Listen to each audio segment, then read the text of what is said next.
Hello, everyone. My name is Dr. Iqbal. I'm a board certified internist who's specializing in obesity medicine. In this video series, I want to bring education to people suffering from obesity. We have in the primary care world a lot of difficulty sometimes to communicate with our patients because of time constraints. And in this video, I want to help the patients understand, help people understand how in obesity medicine we view obesity, especially when you come in for medications, when you come in for treatment, how this can play a part in your life in helping you manage obesity. So first and foremost, it is important to understand how obesity works.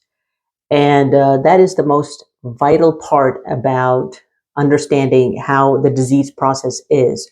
So we view the obesity as a disease, just like diabetes, just like blood pressure. We pay a special part to these disease processes because we can provide medication, we can provide dietary training on them. But at the same time, I think the disease of obesity is overlooked by a lot of physicians, and it's not considered as serious, whereas it's the root for a lot of our problems. So that said, let's get started on understanding from a obesity medicine perspective what our understanding of obesity is. So obesity is a multifactorial disease, which means that there are many parts that play into obesity. That can include your genes, that includes your diet, that includes your environment, that includes your stress level, that includes your sleep level. So there are many things that actually play a part in a person becoming obese. It's not just that, one thing is the reason. I have a lot of patients that come in and they just cannot figure out, like, well, how am I still obese? I follow a good diet, doc. I barely eat, and there's always this lack of understanding about how their disease process is, and that's understandable because there are so many factors that play a part in obesity. And like I mentioned, these are some of the factors that play a part: stress, your diet, your sleep, your environment, and your genes. They all play a part in obesity, in a person becoming obese, or it accelerates the process of you becoming obese. So that is something to understand about obesity. That said, in the obesity medicine world, research has shown that the body has a certain set point. That's like the temperature in your house. So your temperature is regulated by you. So you have your temperature, say, set at 67. And then, the temperature can be adjusted by you going up and down. But whatever temperature you set it on, that's where it's going to come to at the end. So if it is, say, you want to make it more, if it is too hot outside, then the air conditioner comes off so that the temperature comes down.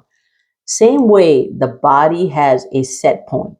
The body's set point states that, okay, this is the amount of fat that I need in my body so that in case of any stressor, in case of an illness, this human body can survive. So that is the body set point. And we all have a regulated set point. Now, some people's set point is set higher and some are set lower. But at the same time, everybody is going to have that set point.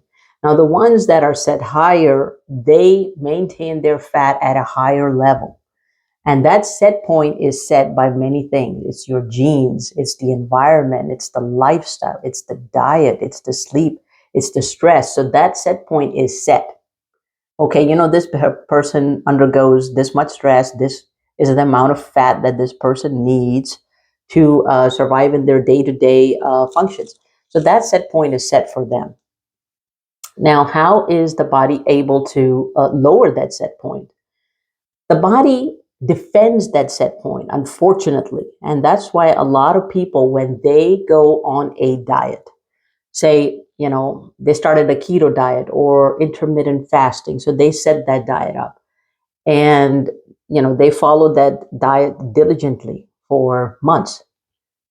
And they're doing great. They're losing weight on that diet. A lot of times, dieting is calorie restriction in some form.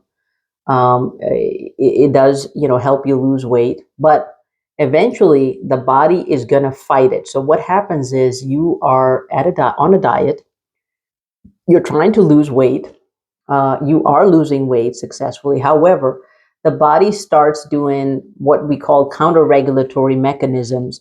It actually makes you more hungrier when you are on a diet. That's because of certain hormones that the body starts releasing, because it thinks that, it is in a state of starvation, and when it's in a state of starvation, it starts defending that set point, which means you are trying to move that set point, but the body is not going to cooperate with you.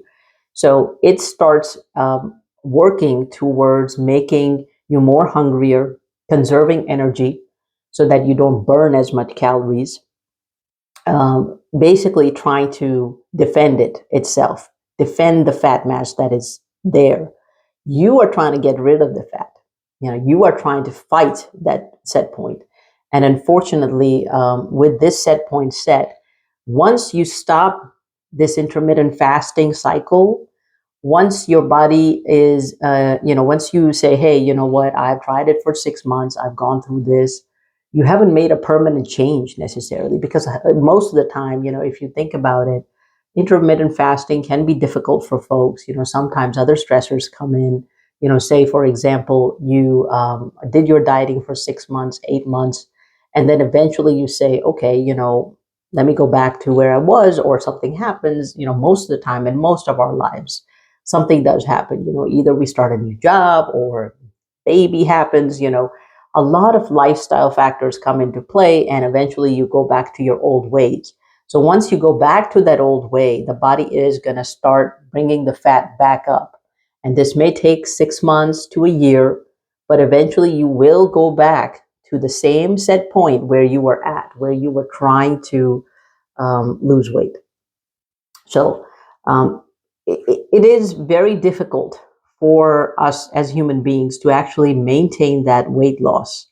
Once we try to follow a lifestyle, we have to make it as a permanent part of life. And that is something that is very important for patients to understand, is that you will gain back that weight eventually if you don't make it a permanent part of your life. If you are calorie restricting yourself, then make it a doable calorie restriction where you understand that this is going to be how it's going to be going forward for the rest of my life. Because that is where the set point theory makes sense, because a lot of these researchers, they found that when they placed the mice, which they were experimenting on a calorie restricted diet, and then eventually they, and they also had mice that were not on a calorie restricted diet. So they had the control group and the regular group, which was calorie restricted. They found that both these mice, once they actually were allowed to eat whatever they wished to eat, they returned back to their original weight. And that is the set point of that body. So whatever lifestyle changes that you plan to make have to be permanent in order for you to lose weight, in order for you to have success with weight loss. And so lifestyle factors are very important. And when you look at lifestyle factors, and we'll discuss this in other videos going forward, these lifestyle factors are many. It's not just one thing that we need to change here. It's not that you just started calorie restricting and all of a sudden we are having success with losing weight. A lot of times what happens is patients will calorie restrict. They would go on intermittent fasting or ketogenic diet, or Atkins or Zones, or diets out there, and then eventually they will go back to their original lifestyle, and they're going to start seeing that weight come back up. Or what they do is they go on a diet, but their weight loss progress is very slow. And that does happen with regular dieting, is that it is a slow process. It is a slow process of weight loss. And eventually you may not see any weight loss. And so you have to look at other factors where you're not able to lose the weight, where stress is that playing a part? Your sleep cycle, is that playing a part?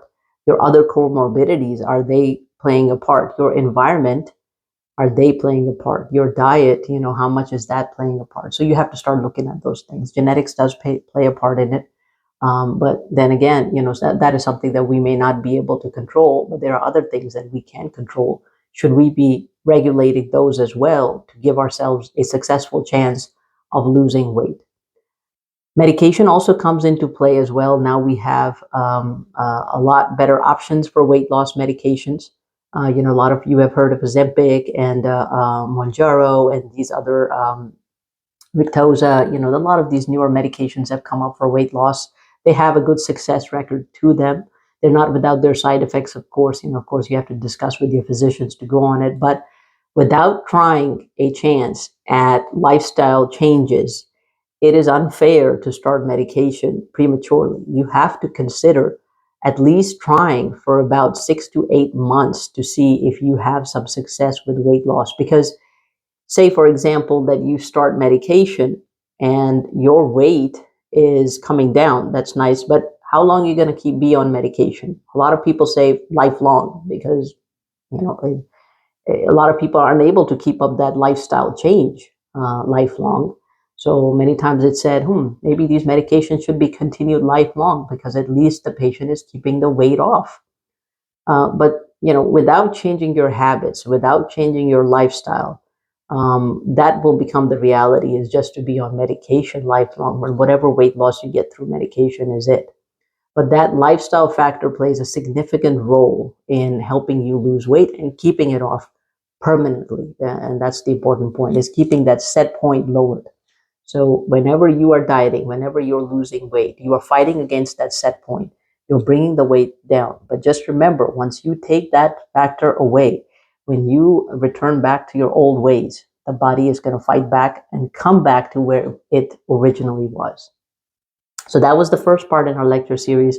Just wanted to give you an introduction on the set point theory, how we think about obesity, what are some of the factors that are playing a part in preventing patients from losing weight, how we can use multiple things, multiple ways that we need to assess. We need to look at other factors to see what is going to be the most successful factor in helping you lose weight. And that does help when you have more one-on-one counseling with a nutritionist or a dietitian or a obesity medicine specialist. I think it's important to actually find yourself a trained obesity medicine specialist who understands these factors and help you actually pinpoint the areas which can be helpful for you to lose weight. So hopefully you continue to follow me and continue to watch this video series. A lot to learn about obesity medicine. I'm happy to share the knowledge with you. Like I said, the reason I'm doing these videos is so, and in the primary care world, in the outpatient world, the time is of the essence. We don't get enough time to give the whole education to our patients. And I think if explained properly, hopefully, which I can do, it will help you in keeping your weight off. So thank you so much, and hopefully hope to see you next time.